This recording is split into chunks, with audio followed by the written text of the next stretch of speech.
అన్న ఈ కూటమి ప్రభుత్వం వచ్చి 18 నెలలు అవుతుంది. ఎలా ఉంది పరిపాలన ఎలా ఉందన్న? పరిపాలన మీకే అర్థం అవుతుండాలి. అంత ముందు ఉన్న జగన్ గవర్నమెంట్కి ఈ ఇప్పుడున్న మన కూటమి గవర్నమెంట్కి నక్కకి నాగలోకానికి ఉన్నంత డిఫరెంట్ ఉంది. అసలుకి కంపేర్ చేయడానికి కూడా జనాలు ఇష్టపడతలేదండి ముందు. అంటే ఆయన చెప్తున్నాడు ఆయన టైంలో బాగా పరిపాలన జరిగింది. ఈ గవర్నమెంట్ అయినా రాక్షస పాలన నడుస్తుందని చెప్పి అంటున్నారు కదా నాయకులందరూ. దాన్ని రివర్స్ మనమే అనాలి, ఇంకా అదే రివర్స్. అంటే ఈ 18 నెలల పరిపాలన అసలు ఏం జరిగింది అంటారు? సంక్షేమ పథకాలు అందట్లేదని వాళ్ళు మాట్లాడుతున్నారు. నిజంగా మేము చెప్పింది సూపర్ 6 అయితే సూపర్ 6 కొట్టేసామండి. సూపర్ 6 కొట్టేసాం, అన్ని 6లే. ఆయన కొట్టలేదు అంటున్నాడుగా, ఇంకా సూపర్ మోసాలు అంటున్నాడుగా. ఇప్పుడు డక్అవుట్ అయినోడికి 6 వాల్యూ ఏం తెలిసిద్దండి? సింగిలే లోగో పట్టలేడాడు. మరి 11 రన్లు కొట్టాడు కండి, మీరు డక్అవుట్ అంటున్నారు ఆయన. ఆ 11 ఇప్పుడు ఆ 11లో నుంచి సింగిల్ డిజిట్కి వస్తాడు. ఇప్పుడు ఇంకో 2 సీట్లు తగ్గుంటే సింగిల్ డిజిటే. టైం బాగుండి ఇంకో 2 సీట్లు ఎక్కువ వచ్చి 11వ నెంబర్ కన్నా వచ్చాడు, అదృష్టవంతుడు. 11 మంది ఉంటారు కాబట్టి 11 సీట్లు ఇచ్చారంటారా? అంతేగా. మరి ఈ కూటమి ప్రభుత్వం వచ్చిన తర్వాత అసలు ఎవరికి మేలు జరిగింది అంటారు? ఏమండి, ఫస్ట్ నుంచి చంద్రబాబు నాయుడు గారి కాన్సన్ట్రేషన్ అంతా పేదల మీదే ఉంటుందండి. ఏ విధంగా అయినా పేదల్ని ఆర్థికంగా పైకి తీసుకురావాలనే పథకాలే ఉంటాయి ఫస్ట్ నుంచి. ఇప్పుడు కాదండి, మీరు ఆయన సీఎం అయిన ఫస్ట్ నుంచి గమనించండి. ఆయన పథకాలన్నీ బీసీ, ఎస్సీ, ఎస్టీ, ఈ మైనారిటీ, ఈ సంక్షేమం ఫస్ట్ కాన్సన్ట్రేషన్ ఉంటుందండి ఆయనది. ఆ తర్వాత నుంచి పేదవారిని ఏ విధంగా వాడిని ఉన్నత విధంగా మార్చాలనే దాని మీదే ఆయన కసరత్తు.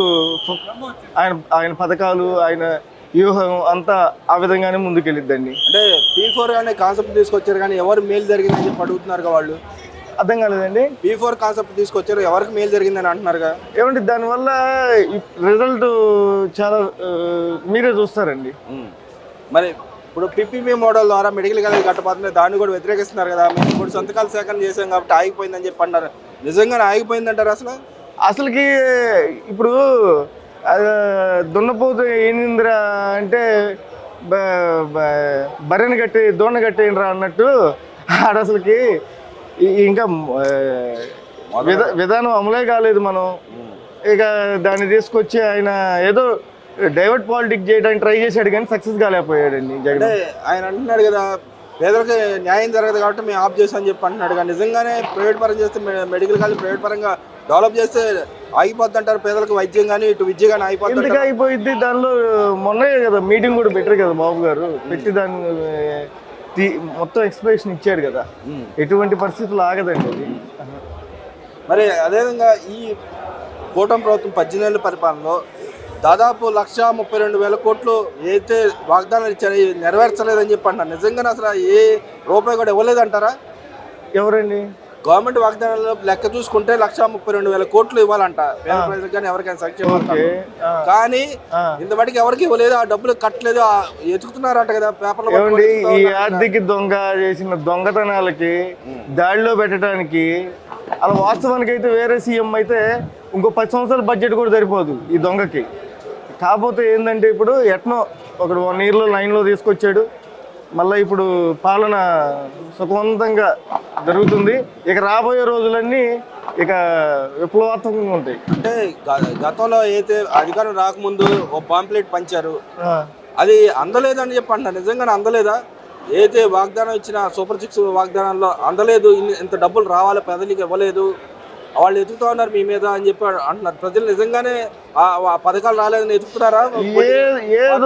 ఏదో గల్లీలో ఒక 4-5 పట్టుకొని వాళ్ళకి ఇచ్చి దాన్ని ఫోకస్ చేసి ఫోటోలు తీసి దాన్ని తీసుకుపోయి ఇక వాళ్ళ యూట్యూబ్లో వాళ్ళ సాక్షి ఛానల్లో ప్రచారం చేసుకోవటమే. కానీ ఎక్కడికంటే అక్కడికి వెళ్దాం స్టేట్లో. ఏ ఊరు మీరే చెప్పండి, అన్ని ఛానల్ వెళ్ళి ఏ ఇంటికి ఏం జరగలేదు అని అడగమని చెప్పండి. ఇంకా అసలుకి ఇప్పుడు చెప్పిన వరకే చేశారండి, చెప్పనివి చాలా జరిగినాయి, ఇంకా జరగబోతున్నాయి కూడా. మరి ఇప్పుడు అంటున్నారు గత 4 రోజుల నుంచి చంద్రబాబు నాయుడు, లోకేష్, పవన్ కళ్యాణ్ ఎవరు కనపడతలేదు రాష్ట్రంలో, ఎక్కడికో వెళ్ళిపోయారు, మిస్సింగ్ అని చెప్పి అంటున్నారు కదా. ఏమండి, ఇప్పుడు కాదండి, ఆయన ఎప్పుడు వెళ్తూ ఉంటారండి. అది ముందుగా ఫస్ట్ సాక్షి ఛానల్లో వచ్చిందా లేకపోతే అన్ని ఛానల్లో వచ్చిన సాక్షిలో వచ్చిందండి. అఫీషియల్గా వచ్చిన తర్వాత సాక్షి వాళ్ళు ఆ రోజు మళ్ళా దాన్ని వాళ్ళకి అప్పుడు వెళ్తున్న సంగతి కూడా తెలియదండి. అంటే బహిరంగంగా అని చెప్పి వెళ్ళారు అంటున్నారు కదా. బహిరంగంగా అని చెప్పాడండి. మరి వాళ్ళు ఏంది ఎస్కేప్ అని కదా వాళ్ళు ఫస్ట్ ప్రచారం చేసింది. ఓ రోజంతా అదే కదా, ఏది రహస్య మీటింగ్ అనే కదా వాళ్ళు ఛానల్లో ప్రచారం చేసింది. ఏముంది అక్కడ అంటే ఈ ఏదైతే 18 ఏళ్ళ పరిపాలన దాచుకోవడానికి లండన్ వెళ్తారా అని చెప్పి కాసేపు అన్నారు. ఆ దాచుకునే బుద్ధి మా నాయకుడికి లేదండి అసలు. మరి ఎవరు దాచుకోవడానికి వెళ్ళారంటారు అసలు? దాచుకునేది లండన్ బాబు ఎవరో మీ అందరూ తెలుసు కదండి. మళ్ళీ మమ్మల్ని అడుగుతారు ఎవరా లండన్ బాబు ఎవరు అంటారు? జగన్మోహన్ రెడ్డి. మరి ఆయన ఉండగా దాచుకున్నాడు నిజంగానే వెళ్ళి. ఫ్లైట్ వెళ్ళే ఫ్లైట్ ఎక్కడ ఆగింది, ఎక్కడ ఎందుకు ఆగింది అనేది ఎవరికి తెలియదండి.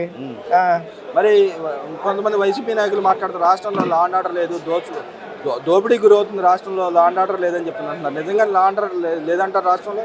లా అండ్ ఆర్డర్ కరెక్ట్ గా అమలు జరుగుతుంది. రెడ్ బుక్ రాజ్యాంగం కరెక్ట్ గా అమలు అవుతుంది. అంటే లోకేష్ గారు రెడ్ బుక్ రాజ్యాంగం ఇంకా పేజీలో బిగిన్ చేయలేదని చెప్పి ఆయన అంటున్నాడు. కానీ చేసాడండి. 2 పేజీలు 3 పేజీలు అయినాయి అంతే. ఇంకా అసలు పుస్తకం ఉంది. అసలు మంచి అంటే ఇప్పుడు జస్ట్ మంచి మనం ఒక బాహుబలి లాంటి మూవీ చూస్తున్నప్పుడు జస్ట్ ఇంట్రడక్షన్ జరిగింది అంతే. అంటే వాళ్ళు అన్నారుగా, మీరు మూవీ అంటున్నారు కాబట్టి ఈ 3 పార్టీల మూవీ ఫెయిల్యూర్ అయిందని చెప్పి అంటున్నారుగా పరిపాలనలో. ఫెయిల్యూర్ అయిందో అవార్డులు రివార్డులు వస్తున్నాయో మా గవర్నమెంట్కి మీరు చూస్తా కూడా మీరు వాళ్ళు అంటున్నారని సాక్షి ఛానల్ అడిగినట్లు ఎట్లా అండి మీరు? అంటే వాళ్ళు అంటున్నారు నిజం. అది ఒక సాక్షి ఛానల్ తప్పితే ఎవరంటారండి? నేను ఒకటే వైఎస్ఆర్సీపీ నాయకులకి ఒకటే సవాల్ చేస్తున్నా. ఆంధ్రప్రదేశ్ రాష్ట్రంలో ఏ ఊరికైనా వెళ్దాం, ఏ విలేజ్కైనా వెళ్దాం, అంతకుముందు రోడ్ ఎట్ ఉంది, ఇప్పుడు రోడ్ ఎట్ ఉంది.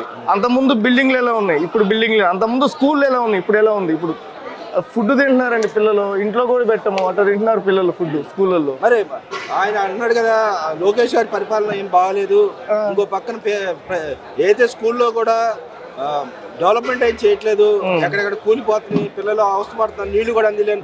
బాబు గారిని అనకుండా లోకేష్ వరకు వచ్చారంటే మా నాయకుడు లోకేష్ గారు ప్రూవ్ చేసుకున్నట్టే, ఉనికిస్తున్నట్టే. గత గవర్నమెంట్ కి ఈ గవర్నమెంట్ తేడా ఏం కనిపించింది మీకు ఈ 10 నెలల పరిపాలనలో? నెక్స్ట్ అదేవిధంగా గతంలో వాగ్దానం ఇచ్చినట్టుగా పాస్ పుస్తకాల మీద రాజముద్రతో ఇస్తా అని చెప్పారు. అవునండి, నిన్నటి నుంచి పంచుతున్నారు. దాని మీద మీ అభిప్రాయం ఏంటి? రాజముద్రతో ఇస్తే తప్పే ఉందండి. బొమ్మ వేసుకొని పంచితే తప్పు. ఆయన బొమ్మ వేసుకోవాలని చూశాడు. ఇది పర్మనెంట్.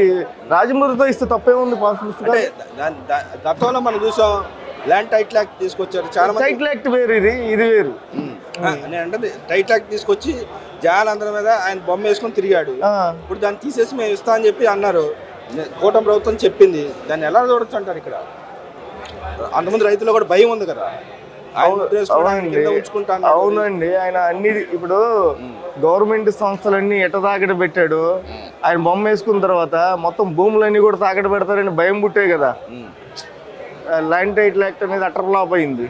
ఇప్పుడు ఇది అసలు గవర్నమెంట్తో పని లేదండి. టైటిల్ ఇప్పుడు పెడుతుంది ఆంధ్రప్రదేశ్ సింబల్, దానిలో దీనికి సంబంధం ఏంటి? ల్యాండ్ టైటిల్ యాక్ట్కి దీనికి అసలు సంబంధం లేదు. నేను సంబంధం కాదు, ఆయన టైంలో ఆయన బొమ్మలు వేసుకొని ఇచ్చాడు అన్ని పుస్తకాలు, పాస్ పుస్తకాలు ఆయన బొమ్మలు వేసి. అవునండి, ఇప్పుడు అది తీసేసింది గవర్నమెంట్, తీసింది. ఎలా చూడొచ్చు అంటారు? మంచిదే కదండి. ఇది అందరు కోరుకునే విధంగానే చేస్తారు. ప్రజా పరిపాలనే. మీరు ప్రజా పరిపాలన జరగట్లేదు అంటున్నాడుగా. ఎందుకు? ఎక్కడ కనపడలేదంట ఆయనకి? ఆయన కనపడలేదంట. ఆయన చెప్తున్నప్పుడంట ఏమండి ఇంట్లో కూర్చొని వీడియో గేమ్లు ఆడుకుంటే పరిపాలన ఎక్కడ కనపడిద్దండి? తిరగమనండి, బయటకు వచ్చి తెలిసిద్ది. ఆయన గత సంవత్సరం అంతా తిరిగాడంట, అసలు ప్రజల్లోనే ఉన్నాడంట 24 గంటలు. ఈ రోజు మీరే చూస్తున్నారు, ఇక్కడ ప్రోగ్రామ్ జరుగుతుంది కదా. మా ఒక కార్పొరేషన్ చైర్మన్ ఒక నాదెండ్ల బ్రహ్మం గారు అని చెప్పేసి జస్ట్ ప్రమాణ స్వీకారం అంటేనే దాదాపు నీకు 1000 మంది కనపడుతున్నారు. మీరు చూడండి, జగన్మోహన్ రెడ్డి వచ్చి ఈ టైంలో ఇప్పుడున్న రాష్ట్రంలో ఇంతమంది జనం చూపించమని చెప్పండి. ఆయన ప్రజలు వెనకాల వస్తుంటే ఆఫ్ చేస్తుందండి గవర్నమెంట్. ఏది ఎంతమంది, ఎన్ని పోలీసుల మంది వచ్చి ఎంతమందిని పట్టుకుంటారండి జనాల్ని? అయ్యి అన్ని సొల్లిని రోజులు పోయినాయి మనకి. అంటే ఆయన చెప్పుకోలేకపోయాడు, చేసినవి కూడా చెప్పుకోలేకపోయాడు. నా మీద ఇంకా నమ్మకం ఉంది అంటున్నాడుగా. ఉంది 29లో కూడా నేనే వస్తా అంటున్నాడు. ఆయన ఏం చేశాడు ఒకటి చెప్పమనండి, గట్టిగా ఒకటి చెప్పమనండి. ఎన్నో చేశాడు కాదు. నేను ఇది చేశాను, దీనివల్ల నాకు ఓటేయండి అని రెండోసారి రేపు ఎలక్షన్కి 2029 ఎలక్షన్కి అప్పట్లో నేను ఇది వీకేనయ్యా నాకు ఓటేయండి అని ప్రజలను వచ్చి అడగడానికి ఒక పని గట్టిగా చెప్పమని చెప్పండి. అంతేనంటారా?